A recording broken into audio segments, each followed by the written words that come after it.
विशाखापट्टनम से अराकू घाटी की ऐसी ट्रेन यात्रा जिसमें 40 से भी ज्यादा टनल्स, वाटरफॉल्स और अद्भुत प्राकृतिक दृश्यों का ऐसा संगम देखने को मिलता है जैसा आपने कभी नहीं देखा होगा। विशाखापट्टनम का ऐसा वेज खाना जो आपने कभी भी जिंदगी में नहीं खाया होगा। दोस्तों, आखिर ट्रैवलिंग है क्या? यात्रा करने का मतलब क्या होता है? अगर मेरे जो 3 साल का एक्सपीरियंस है उसके आधार पर बात करें कि जिन कामों में हम अपने निपुण होते हैं, निपुण का मतलब कि जिस ज़िले में हमारा जन्म होता है, बचपन अपना बिताया होता है, तो हमें पता होता है कि घर तो अपना होता ही है, खाने पीने की जगहें पता ही होती है, हर चीज़, घूमने का स्थान, हर चीज़ हमें अपने ज़िले की पता होता है। जब कोई अनजान व्यक्ति वहाँ पर आता है, तो जब वह हमसे रास्ता पूछता है तो हम बहुत आसानी से उसको बता देते हैं, गाइड कर देते हैं।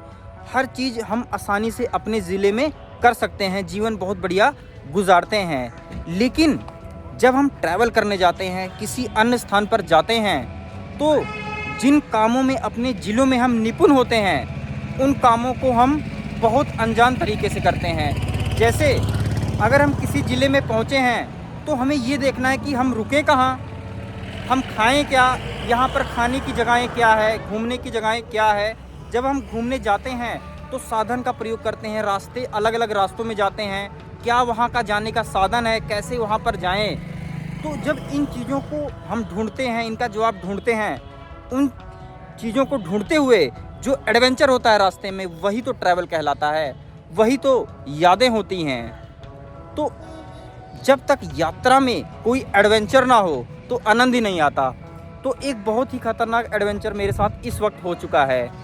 असल में अभी तक आपने देखा कि मैंने विशाखापट्टनम को किस तरह से एक्सप्लोर करा। अब मेरा चौथा दिन था विशाखापट्टनम में, तो मेरा प्लान था कि मैं आरकू जाऊं। एक बहुत ही बढ़िया जगह है, हिल स्टेशन है आरकू विशाखापट्टनम में, वहां जाने का प्लान था। तो मैंने प्लानिंग करी थी कि सुबह सुबह 6:45 की ट्रेन है विशाखापट्टनम से आरकू। तो एक गुफाएं स्टेशन है, तो जो गुफाओं वाला रेलवे स्टेशन है उसका नाम है बोरा गुफाएं। तो मेरा प्लान था कि 6:45 की ट्रेन लूँगा और आसानी से वहाँ पर करीब करीब उसका 10 बजे टाइम था, 10 बजे के करीब उतर जाऊँगा। उसके बाद ऑटो वगैरह वहाँ से सुविधा मिल जाता है। पूरा दिन एक्सप्लोर करते हुए आरकू वापस आऊँगा, आरकू को भी एक्सप्लोर करूँगा, और वापस जाती है विशाखापट्टनम की बस 6:45 की, वह मैं ले लूँगा। इस तरह से आरकू को एक्सप्लोर करूँगा। मगर हुआ ये कि मैंने 5:25 का अलार्म लगाया था 6:45 की ट्रेन लेने के लिए। तो जब 5:25 पे अलार्म बजा तो मैंने सोचा भाई 10 मिनट और सो लेते हैं। इस सोने के चक्कर में होटल में ही 6:30 बज गए। तो मैंने सोचा कि यार अब क्या ही आरकू जाऊं। तो मैं सोचने लग गया क्या करूं, आज विशाखापट्टनम में ही घूम लेता हूं। लेकिन मैंने अचानक देखा, ऐप थी जो ट्रेन की, उसमें एक ट्रेन थी जो कि 8:30 बजे आरकू जा रही थी। तो मैंने ये प्लान करा कि मुझे तो जो हिल हैं, पहाड़ आएंगे रास्ते में, ट्रेन की जर्नी होगी जो 3.5 घंटे की, जो उस वक्त पहाड़ आएंगे उसका ऑब्जर्व करना है, आनंद लेना है। और वही ट्रेन वापसी में, क्योंकि स्पेशल चलती है ना शनिवार को 8:30 बजे ट्रेन स्पेशल जाती है आरकू, तो वही दोपहर में 2 बजे वापस आएगी। तो मैंने प्लान करा कि मैं विशाखापट्टनम से 8:30 बजे चलूँगा और जो खूबसूरत पहाड़ियाँ हैं उनका आनंद लेते हुए 12 बजे आरकू पहुँचूँगा। 2 घंटे आरकू में घूमूंगा और वापस 2 बजे की ट्रेन वही वाली लेकर के वापस 6 बजे विशाखापट्टनम आ जाऊंगा। मेन मेरा मोटिव ये था कि मैं जब ट्रेन में चलूँगा तो जो हिल्स आएंगी, वाटरफॉल्स आएंगे, नदियाँ आएंगे, उनको ऑब्जर्व करूँगा। उससे बढ़िया क्या हो सकता था। वैसे भी मैं अगर हिल पर पहुँचता तो खड़ा होकर के हिल्स का आनंद लेता। तो इससे अच्छा है ट्रेन पर ट्रैवल करते हुए टोटल 3.5 घंटे जाते वक्त और 3.5 घंटे आते वक्त उन हिल्स का आनंद लूँगा। तो ये सब सोच के मैंने प्लानिंग करी, और चलिए अपनी यात्रा अब स्टार्ट करते हैं इस प्लान के तहत। एडवेंचर तो हो ही गया है अब। मेरे होटल जोस्टल से विशाखापट्टनम रेलवे स्टेशन की दूरी लगभग 4 किलोमीटर है, तो मैंने रैपिडो का यूज़ करके विशाखापट्टनम रेलवे स्टेशन पहुंचने वाला हूं। और आप देख सकते हैं इस वक्त मैं जो विशाखापट्टनम की सड़कें हैं, जो सिटी की रोड्स हैं, आसपास की बिल्डिंग्स हैं, उनको देखने को मिल रहा है। और ये सब देखते हुए मैं कुछ ही देर में विशाखापट्टनम रेलवे स्टेशन अपने जीवन में पहली बार पहुंच चुका हूं। काफ़ी सुंदर रेलवे स्टेशन यह नज़र आ रहा है। जिस ट्रेन के द्वारा मैं अराकू वैली जाने वाला हूं, अगर मैं उस ट्रेन की जो संख्या है उसकी बात करूं, तो संख्या है 08525, जो कि सैटरडे और संडे को चलती है यह ट्रेन। और स्पेशल चलती है यह, और 8:30 बजे यह ट्रेन विशाखापट्टनम से चलती है और 11:45 पर आपको यह अराकू पहुंचा देगी। तो ये तो हो गई टाइमिंग्स की बात। तो इस वक्त मैं अपनी ट्रेन में बैठ चुका हूँ और मैं इंतज़ार कर रहा हूँ कि यह ट्रेन कब चलेगी। तो अपनी मैं सीट पर आ चुका हूँ। यहाँ पर टिकट्स आसानी से मेरे को मिल चुकी हैं दोस्तों। तो इस वक्त हमारी ट्रेन विशाखापट्टनम रेलवे स्टेशन से चल चुकी है। मेरी एक्साइटमेंट भी लगातार बढ़ती जा रही है क्योंकि मैं विशाखापट्टनम से अलग किसी अन्य जगह पर जा रहा हूँ, जिसके बारे में मुझे विशाखापट्टनम के लोगों ने काफ़ी कुछ बताया है। तो हो गया है अब चाय पीने का टाइम भाई, चाय पी लेते हैं। सुबह-सुबह कुछ खाया नहीं था, सीधा मैं यात्रा के लिए निकल गया अपने होटल से। तो आप देख सकते हैं इस वक्त हमारी ट्रेन जो पहला रेलवे स्टेशन है 8:45 पर आता है सिंगाचलम, वहाँ से हमारी ट्रेन अब चल चुकी है। तो चाय का भी मैंने आनंद ले लिया है। जो अभी आसपास का इन्वायरमेंट है वह नॉर्मल ही है, अभी कोई पहाड़ियाँ वगैरह स्टार्ट नहीं हुई है। मैं एक्साइटेड हो रहा हूँ कहाँ से पहाड़ियाँ स्टार्ट होंगी दोस्तों। मैं ये चीज़ें सोच रहा था तो मेरे को काफ़ी भूख भी लग चुकी थी। मैं सोच रहा था कि भाई कोई खाने-पीने का सामान आए ट्रेन में तो उसको ले लिया जाए। कुछ ही देर में जो विशाखापट्टनम के समोसे हैं और जो चने हैं वह आ चुके थे, तो मैंने उनका आनंद लेना चाहा। तो मैं बाहर के व्यूज़ के साथ समोसे का आनंद और चने खाने का आनंद लेने लग गया दोस्तों। यात्रा का पहला घंटा काफ़ी सामान्य लग रहा था दोस्तों, लेकिन जैसे ही ट्रेन पहाड़ियों की ओर बढ़ने लगी और चढ़ने लगी, मैंने देखा कि चारों तरफ का वातावरण अचानक बदलता जा रहा है दोस्तों। इस बदलते हुए वातावरण को मैं महसूस कर पा रहा हूँ। एक ठंडी हवा मेरे को एहसास दिला रही है कि अब घाटी की सुंदरता को देखने का समय कुछ ही देर में आ जाएगा। मैंने इस मार्ग में सोचा नहीं था कि इतना सुंदर दृश्य देखने को मिलेगा। अभी तो जस्ट स्टार्ट हुई है ऐसे दृश्य आने। काफ़ी रेलवे स्टेशन भी रास्ते में आएँगे तो उनको भी हम देखेंगे। लेकिन जैसे ही ट्रेन आगे-आगे बढ़ती जा रही है, मैं हैरान होता जा रहा हूँ सुंदरता देख कर के। इसमें मैं खोता चला जा रहा हूँ और खोना भी चाहिए, तभी तो हम नेचुरल जो ब्यूटी है उसका आनंद ले पाएँगे। आप खुद देखिए कितनी सुंदर पहाड़ियाँ नज़र आ रही हैं। मार्ग में काफ़ी सारी टनल्स भी अभी आएँगी जो इस सफ़र को और भी रोमांच बना देंगी दोस्तों। जो लोग विशाखापट्टनम से अराकू की यात्रा की योजना बना रहे हैं, वे ये सुनिश्चित कर लें कि वह इस यात्रा को भाई मिस ना करें दोस्तों। बिल्कुल आएँ इस जगह पर। तो आपको मैं जो पूरा रास्ता है, जो सुंदर-सुंदर दृश्य आएँगे, उनको कैमरे में कैद करके दिखाने वाला हूँ और खुद तो आनंद लूँगा ही। जो आस-पास लोग बैठे हैं, उन्होंने बताया टोटल 58 करीब-करीब 50 से भी ज़्यादा टनल्स का सामना यह ट्रेन करने वाली है दोस्तों। और इन्होंने बताया कि वाटरफॉल्स आएँगे, अलग-अलग पहाड़ आएँगे। तो एक तरफ अभी मैं जा रहा हूँ विशाखापट्टनम से अराकू तक, जो पहली टनल है वह आ चुकी है। तो उसका सामना करा, बहुत बढ़िया लगा। अभी इस तरह की 50 प्लस टनल्स का सामना अभी हमें करना है। तो जाते वक्त जो मैं सुंदरता कैद कर रहा हूँ कैमरे को, आप देख लीजिए। आते वक्त भी जो बची हुई सुंदरता है उसको मैं कैद कर ही लूँगा।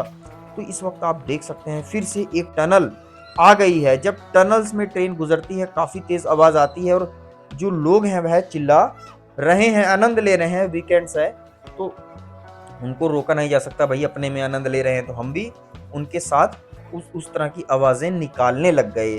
तो मैं जो अराकू वैली की अलग-अलग पहाड़ियाँ हैं, उनको मैं अकेले बैठ कर के ऑब्ज़र्व कर रहा हूँ दोस्तों। देखिए, लगातार मौसम भी चेंज होता जा रहा है। सूरज की रोशनी जब इन पहाड़ों पर पड़ रही है, तो एक अलग ही दृश्य बन जा रहा है दोस्तों। तो आप देखिए ट्रेन कितनी तेज़ी से चल रही है और जो अराकू वैली है, वह कितनी सुंदर है दोस्तों। आइए अब हम अराकू वैली के बारे में भी थोड़ा चर्चा कर ही लेते हैं दोस्तों। दोस्तों जो अराकू वैली है आंध्र प्रदेश के विशाखापट्टनम जिले में स्थित एक खूबसूरत हिल स्टेशन है। यह वैली अपनी प्राकृतिक सुंदरता, ठंडी हवा, हरे भरे पहाड़ों और चाय के बागानों के लिए काफ़ी फेमस है। यहाँ के दृश्य इतने अद्भुत हैं कि कोई भी इन्हें देखे बिना नहीं रह सकता। दोस्तों आप देख सकते हैं इस वक्त शिवलिंगपुरम रेलवे स्टेशन आ चुका है, लेकिन हमारी ट्रेन का स्टॉपेज इस रेलवे स्टेशन पर नहीं है दोस्तों। तो बाहर से ही मैं इस जो रेलवे स्टेशन है ये शिवलिंगपुरम, इसको देख रहा हूँ। दोस्तों इस जो ये ट्रेन का सफ़र है, इसमें एक मैं ख़ास चीज़ आपको बताना चाहूँगा कि जब आप ट्रेन टनल से गुजरेगी और जो आवाज़ आएगी, ये आपको एक अलग ही प्रकार का अनुभव देगी और उसके बाद अचानक से प्राकृतिक सुंदरता आ जाएगी और ये चीज़ें जब बार-बार होंगी तो आपके दिल में काफ़ी खुशी होगी। तो मैं तो इन चीज़ों को बैठ कर के ऑब्ज़र्व कर रहा हूँ। आइए अब थोड़ा अराकू जो वैली है इसके बारे में, इसके भौगोलिक परिचय कर लेते हैं और देख सकते हैं कि पुल आ चुका है और जब ब्रिज से ट्रेन गुजरती है और अचानक टनल्स आती है तो एक अलग ही आनंद आता है। अराकू घाटी विशाखापट्टनम शहर से लगभग 115 किलोमीटर की दूरी पर स्थित है और यह समुद्र तल से लगभग 900 मीटर की ऊंचाई पर स्थित है दोस्तों। तो आप देख सकते हैं इस वक्त मैं टनल्स का आनंद किस तरह से ट्रेन में बैठ करके ले रहा हूं दोस्तों। घाटी के चारों तरफ घने जंगल, पहाड़ी झरने और छोटे छोटे गांव हैं जिनको मैं यहाँ ट्रेन से बैठ करके देख रहा हूँ दोस्तों। तो इस वक्त आप देख सकते हैं बार बार टनल्स आ रही हैं और बार बार पहाड़ियों आ रही हैं, इनका अलग ही आनंद आ रहा है, अलग अलग पेड़ देखने को मिल रहे हैं दोस्तों। तो आप देख सकते हैं इस वक्त हमारी ट्रेन लगभग काफ़ी किलोमीटर का सफ़र पूरा कर चुकी है दोस्तों।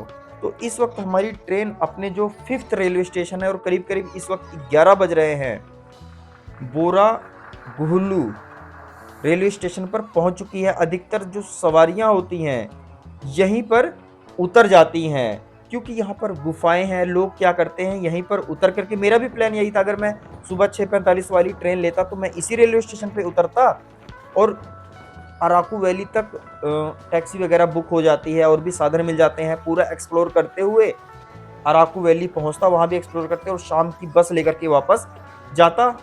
लेकिन मैं भाई लेट हो गया सोने के चक्कर में, तो मैंने वीडियो के इंट्रोडक्शन में आपको बताया ही।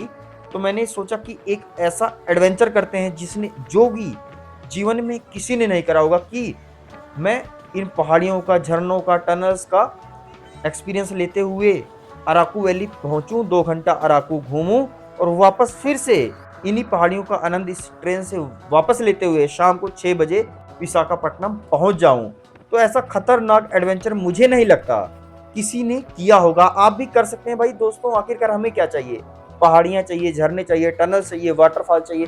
इनको मैं बैठ करके ट्रेन से ऑब्जर्व कर रहा हूँ। अलग अलग जो छोटी छोटी नदियाँ हैं, छोटे छोटे गाँव हैं, पेड़ हैं अलग अलग प्रकार के, तो ऐसा भी आप कर सकते हैं। तो जो टोटल हमारी ये ट्रेन जर्नी है 130 किलोमीटर की होने वाली है और करीब करीब 11:45 पे हम अराकू पहुंचेंगे। तो अब जो हमारा सफ़र है काफ़ी ज़्यादा नहीं बचा। आप देख सकते हैं किस तरह से वाटरफॉल, नदियाँ आ रही हैं। तो जब ट्रेन यहाँ से गुजर रही है एक अलग ही प्रकार की खुशी हो रही है। यहाँ आसपास अन्य राज्यों के भी काफ़ी लोग आए हैं, वेस्ट बंगाल से आए हैं ये दोनों, इनसे काफ़ी बातचीत मैंने करी। तो सफ़र का पता ही नहीं चलता जब आपके पास बात करने वाले व्यक्ति मिल जाएं। काफ़ी कुछ शेयर करी उन्होंने, काफ़ी कुछ बताया वेस्ट बंगाल के बारे में। तो यहाँ पर जो खेती वगैरह है, अलग अलग फसल्स है, उनको भी देखने का मौका मेरे को ट्रेन से मिल रहा है। और जो छोटी छोटी नदियाँ बार बार आ रही हैं ये मेरे को ज़्यादा खुशी दे रही हैं दोस्तों। अराकू वैली की जो ट्रेन यात्रा है, यहाँ पर उन्हीं लोगों को आनंद आएगा जो कि प्रकृति प्रेमी है, जिनको प्रकृति से प्रेम है।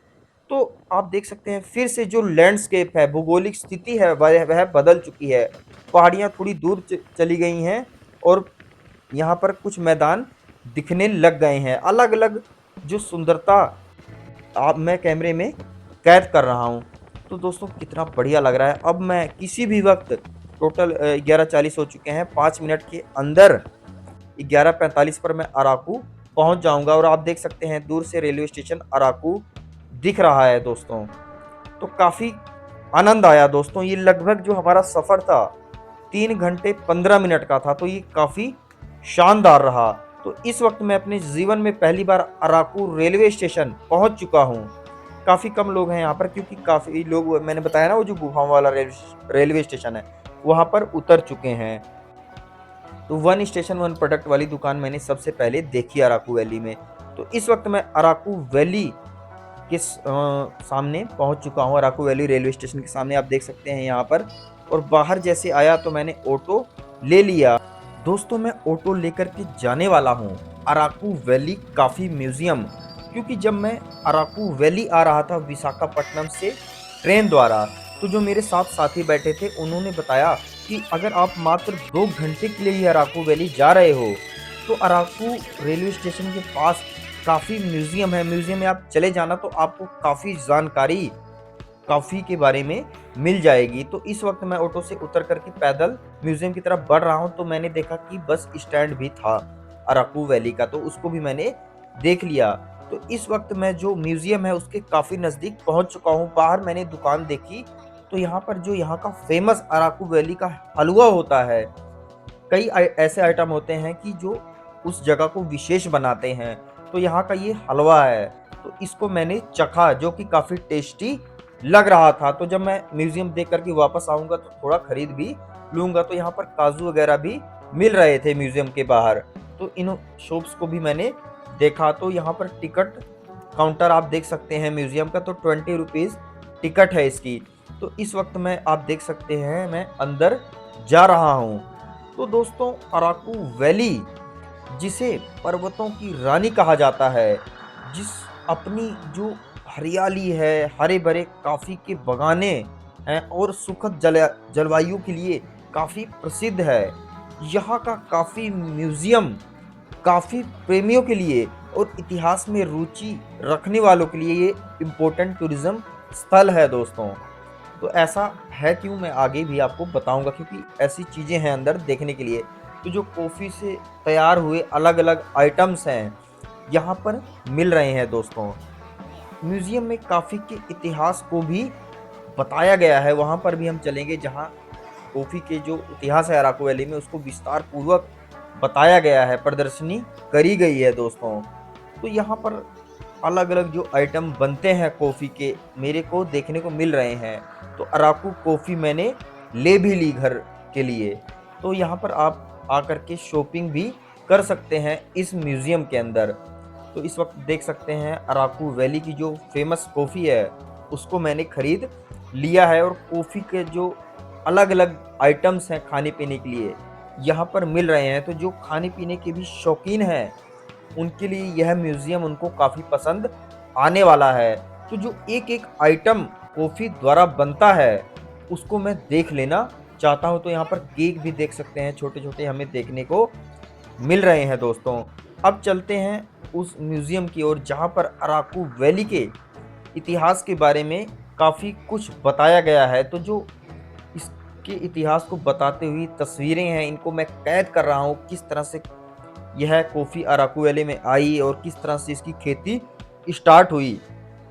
एक एक तस्वीर यहाँ पर बनी हुई है और उसके बारे में लिखा भी गया है। आपको मैं दिखाता हूँ कि कैसे इतिहास के बारे में लिखा गया है। सामने ये तस्वीर देखिए आप, जो बताया गया है और इसके बारे में नीचे लिखा हुआ है हर। तो एक एक करके जब भी आप म्यूज़ियम में आएँ तो आप भी पढ़ें, एक एक चीज़ आपको पता लगेगी। तो मैं बताऊंगा नहीं कि क्या क्या लिखा है, जब आप खुद आएंगे चीज़ों को जानेंगे तो काफ़ी आनंद आपको आएगा। मैं केवल ये बता दे रहा हूँ कि यहाँ पर इस तरह से चीज़ें बनी हुई हैं। तो एक एक यहाँ पर बताया गया है किस तरह से गति पकड़ती गई अराकू वैली में कॉफ़ी की खेती, और एक एक करके एक एक स्टेप यहाँ पर बताया गया है। तो काफ़ी आनंद आ रहा है। जो भी हिस्ट्री के प्रेमी हैं, इतिहास जानना चाहते हैं, तो उनको काफ़ी आनंद यहाँ पर आने वाला है दोस्तों। तो एक एक तस्वीर देखिए, काफ़ी बढ़िया लग रहा है। तो अब मेरा मन हो रहा है कि भाई कुछ खा पी लिया जाए दोस्तों। तो यहाँ पर काफ़ी आइटम्स भी खाने पीने के लिए मिल रहे हैं दोस्तों।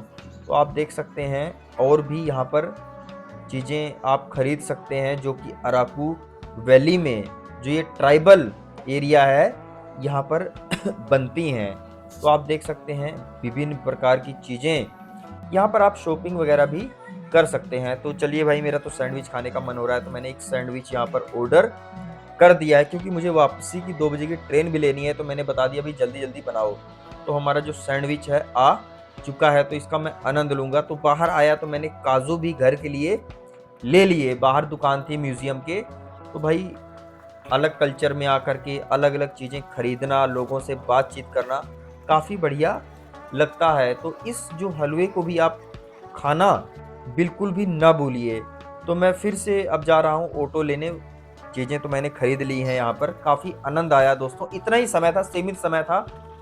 तो आप देख सकते हैं इस वक़्त मैं ऑटो लेकर के फिर से जो अराकू रेलवे स्टेशन है वहाँ पर जाने वाला हूँ, क्योंकि जो मेरी वापसी की ट्रेन है वह दोस्तों, उसकी मैं टाइमिंग्स की बात करूँ दोस्तों, पहले तो गाड़ी संख्या की बात कर लेता हूँ। तो उसकी गाड़ी संख्या है 08526, जो कि अराकू वैली से चलेगी 2 बजे दोपहर में और शाम को विशाखापट्टनम 6 बजे पहुँचा देगी।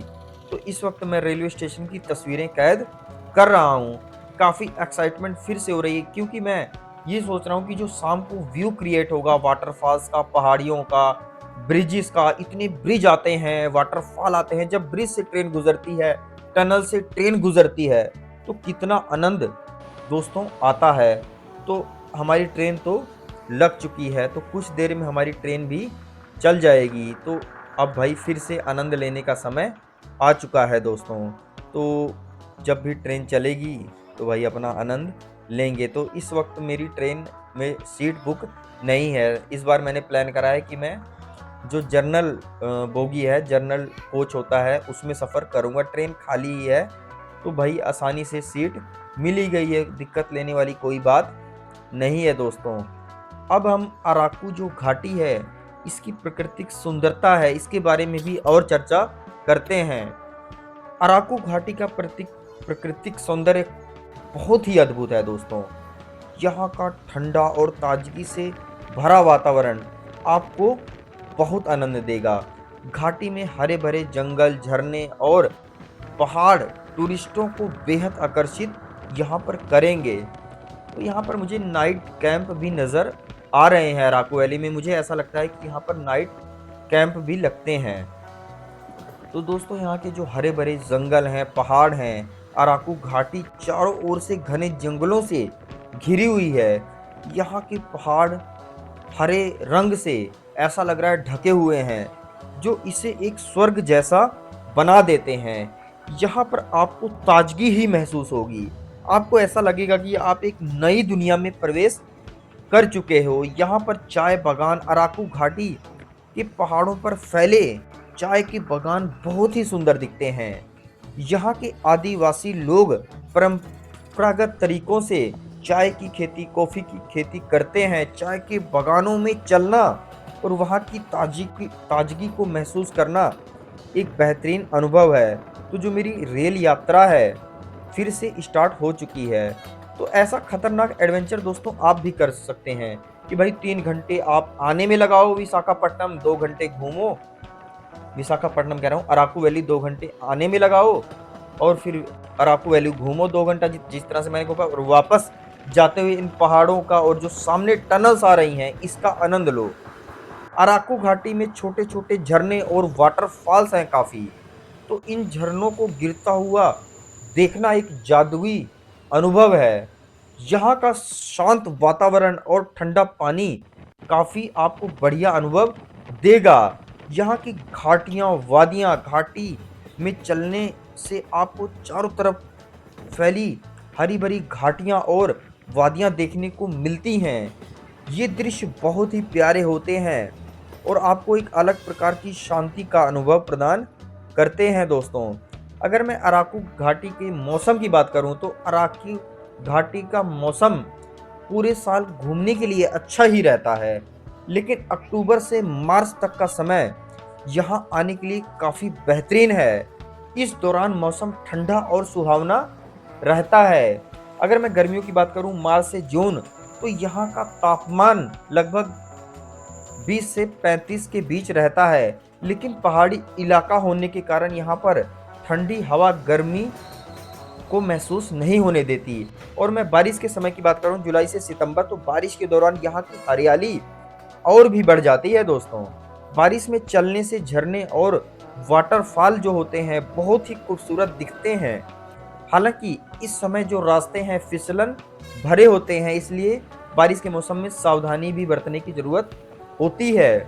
अगर मैं सर्दी के मौसम की बात करूं अक्टूबर से फरवरी, तो सर्दी में यहाँ का तापमान 10 डिग्री सेल्सियस से 20 डिग्री सेल्सियस तक का रहता है, जो कि यात्रा के लिए एक आदर्श आइडियल समय है। ठंडी हवा और जो धुंधला वातावरण है इस जगह को और भी सुंदर इस मौसम में बना देता है दोस्तों। अब बात करते हैं कि अराकू घाटी में जो टूरिज्म स्थल हैं क्या क्या देखने को है।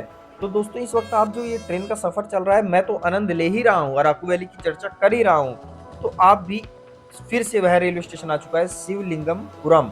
यहाँ पर इस ट्रेन का स्टॉपेज नहीं है, तो आप भी इस रेलवे स्टेशन का, टनल्स का, वाटरफॉल्स का, पहाड़ियों का मज़ा लेते रहिए।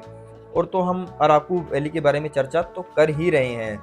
अगर मैं यहाँ पर घूमने लायक जो स्थल हैं, अगर आप गुफाओं वाले रेलवे स्टेशन पर उतरते हैं तो कहाँ कहाँ घूम सकते हैं, तो गली कोंडा अराकू घाटी का सबसे ऊंचा स्थान है। यहाँ से आपको पूरी घाटी और पहाड़ियों का अनुभव, अद्भुत दृश्य देखने को मिलता है। और यहाँ का सन राइज और सनसेट का दृश्य काफ़ी खूबसूरत होता है।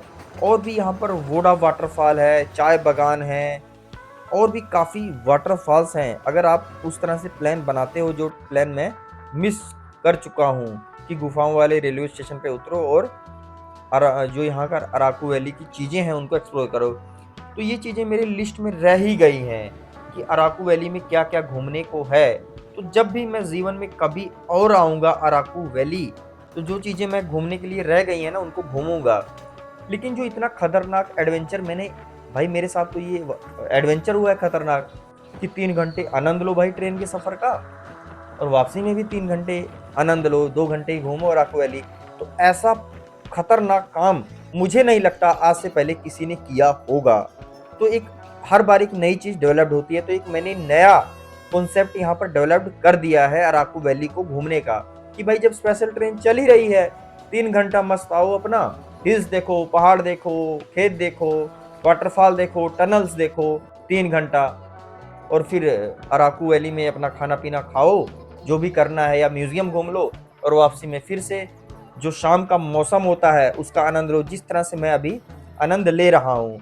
तो जो अराकू वैली की पहाड़ियाँ हैं वह लगभग ख़त्म हो चुकी हैं। शाम को यह 6 बजे करीब करीब मेरी ट्रेन विशाखापट्टनम पहुँच जाएगी, लेकिन उससे पहले जो विशाखापट्टनम के गाँव वाली ज़िंदगी है उसको मुझे ट्रेन से देखने का मौका मिल रहा है दोस्तों। तो अलग अलग रेलवे स्टेशन आ रहे हैं जहाँ पर इस ट्रेन का स्टॉपेज तो नहीं है कई रेलवे स्टेशनों पर, लेकिन यह ट्रेन रुक जा रही है बीच बीच में। तो आप देख सकते हैं इस वक्त जो अलग अलग गांव हैं विशाखापट्टनम में वह देख रहे हैं। और अब फिर से भाई चाय पीने का मन तो कर रहा है, तो फिर से लेते हैं भाई चाय का आनंद। तो इस वक्त आप देख सकते हैं एक और रेलवे स्टेशन आ चुका है दोस्तों। तो एक पहाड़ी आपको सामने दिख रही होगी, क्योंकि अब पहाड़ियाँ तो ख़त्म हो गई हैं। अब रास्ते में एक पहाड़ी भी दिख जाए वह भी बड़ी बात है, तो उसको भी देखने का एक अलग ही मज़ा है। तो सिंहाचलम रेलवे स्टेशन किसी भी वक्त आ चुका है, देख सकते हैं इस वक्त। और आप देख सकते हैं इस वक्त मैं पहुंच चुका हूं विशाखापट्टनम। तो आज काफ़ी आनंद आया। टोटल मैंने 6 घंटे ट्रेन में रहा और पहाड़ियों का, टनल्स का मज़ा लिया। ऐसा खतरनाक एडवेंचर अगर आप करना चाहते हो तो इस वीडियो को पहले देखिए और पूरे आइडिया के अनुसार आनंद लीजिए। तो इस वक्त मैं जोस्टल में आ चुका हूँ, थोड़ा मैं रेस्ट करूँगा, और फिर आज पूरा दिन मैंने खाना नहीं खाया है। तो मैं भैया जो जोस्टल वाले हैं इनसे पूछूंगा कि भाई कोई बढ़िया जगह बताओ खाने पीने की। तो मैंने जब इनसे चर्चा करी तो इन्होंने एक बहुत ही बेहतरीन जगह बताई, तो मैं वहाँ के लिए निकल पड़ा हूँ इस वक्त।